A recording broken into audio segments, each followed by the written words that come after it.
بہتے ہوئے خون پر۔ مجھے انصاف کر کے بتلانا کہ یہ کربلا کے بعد بہتا ہوا خون کس کا ہے؟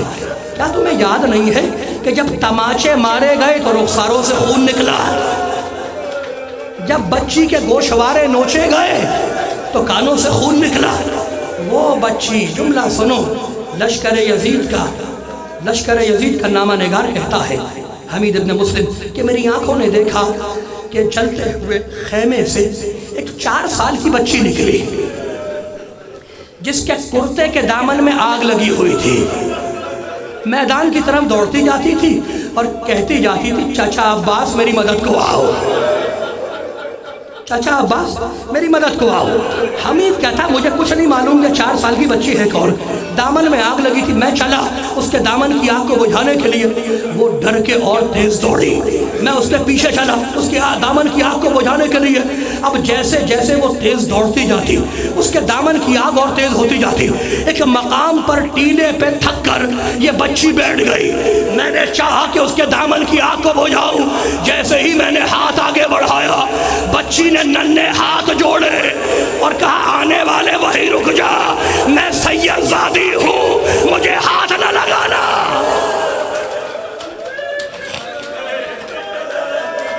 اجرکم علی اللہ، میں سید زادی ہوں، میں علی مرتضیٰ کی بیٹی ہوں، میں فاطمہ زہرا کی بیٹی ہوں، میں حسین ابن علی کی بیٹی ہوں، مجھے ہاتھ نہ لگانا۔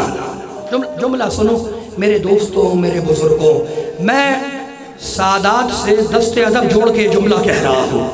کربلا سمجھو، لٹا ہوا قافلہ جب یزید کے دربار میں آیا تو تشت طلا میں، سونے کے تشت میں حسین کا سر تھا اور تخت پہ یزید تھا۔ یزید چھڑی سے حسین کے سر پہ گستاخی کر رہا تھا۔ میں اس کے آگے نہیں پڑھوں گا، میں اس کے آگے نہیں پڑھوں گا۔ جملہ سنو، ایک گوشے میں بیبیاں جھکی ہوئی کھڑی تھی، سیدھی نہیں تھی، جھکی ہوئی کھڑی تھی۔ یزید نے پوچھا کہ یہ بتلاؤ ذرا، یہ بیبیاں جھکی ہوئی کیوں ہیں، یہ سیدھی کیوں نہیں کھڑی ہو جاتی؟ سپاہی نے کہا امیر، جس رسی میں ان بیبیوں کے بازو بندھے ہوئے ہیں اسی رسی میں ایک چھوٹی بچی کا گلا بھی بندھا ہوا ہے۔ آخری جملے سن لو میرے دوستوں، اگر یہ بیبیاں سیدھی کھڑی ہو جائیں تو بچی کا گلا گھٹ جائے گا۔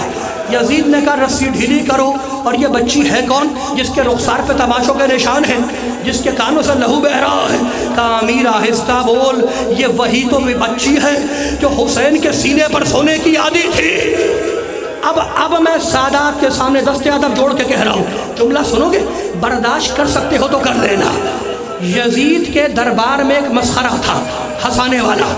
یزید نے مسخرے کو بلایا، کہا ادھر آ، میرے پاس آ۔ مسخرہ قریب آیا، مسخرے سے کہا دیکھ آج میرے دربار میں بڑے گھرانے کے قیدی آئے ہیں، مجھے معاف کرنا، اگر کتاب میں نہ ہوتا تو کبھی بیان نہ کرتا۔ مسخرے سے کہنے لگا یزید دیکھ میرے دربار میں بڑے گھرانے کے قیدی آئے ہیں، تو کچھ ایسا کر کے دکھلا کہ میرے دل کو سرور ملے، مجھے خوشی ملے۔ اب جانتے ہو مسخرے نے ہاتھ جوڑے یزید کے سامنے اور اشارہ کیا اس بچی کی طرف، مجھے معاف کرنا، اشارہ کیا بچی کی طرف اور کہنے لگا امیر میں تجھے آج خوش کر دوں گا، مگر میری ایک شرط ہے، حبلی ہاذہ الجاریہ، انعام میں اس بچی کو میری کنیزی میں دے دے۔ بس آخری جملے سنو، یہ افسانہ نہیں سنا رہا ہوں، یہ تمہیں افسانہ نہیں سنا رہا۔ اب حولی ہاذہ الجاریہ، اس بچی کو میری کنیزی میں دے دے۔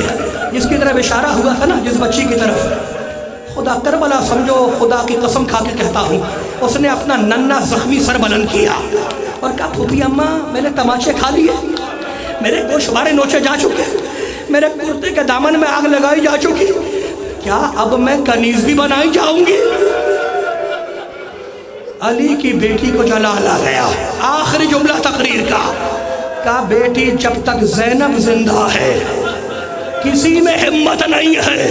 اب جملہ سنو گے، فاطمہ زہرا کی بوڑھی کنیز فضہ درمیان سے کھڑی ہوئی، مسخرے کو ڈانٹا، تجھے شرم نہیں آتی؟ کیا تو مسلمان نہیں ہے؟ مسخرے نے کہا مسلمان ہو۔ فضہ نے کہا ذرا کلمہ تو سنا، اس نے کلمہ پڑھا، لا الہ الا اللہ محمد رسول اللہ۔ فضہ نے رو کے کہا جس محمد کا تو نام لے رہا ہے، ارے یہ اسی محمد کی نواسی ہے۔ اسی محمد کے خاندان کی ہے۔ مسخرہ گھبرا گیا، اس نے سید سجاد سے پوچھا اے قیدی کیا یہ بوڑھی عورت سچ کہہ رہی ہے؟ سجاد نے کٹے ہوئے سر کی طرف اشارہ کیا کہ وہ رسول کے نواسے حسین کا سر ہے، وہ جو سونے کے دش میں ہے، یزید کی چھڑی سے گستاخی کر رہا ہے وہ حسین کا سر۔ یزید جملہ سنو، یزید جس سے گستاخی کر رہا ہے۔ ایک مرتبہ مسخرہ غصے میں آیا، غصے سے یزید کو دیکھا، دربار سے باہر نکلا اور اپنے پہلو سے خنجر نکالا، اپنے ہاتھ سے ہاتھ کو کاٹا، کٹا ہوا ہاتھ لے کے دوبارہ دربار میں آیا، بی بی کے پاس آیا، کٹا ہوا ہاتھ بی بی کے قدموں میں پھینکا، بی بی مجھے معاف کرنا، اسی ہاتھ سے اشارہ کیا تھا۔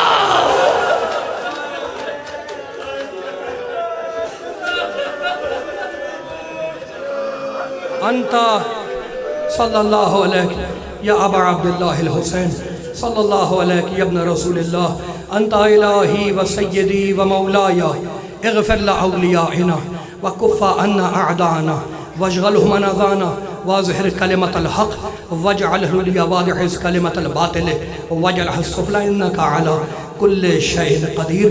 ربنا تقبل منا انکا انت السمیع العلیم۔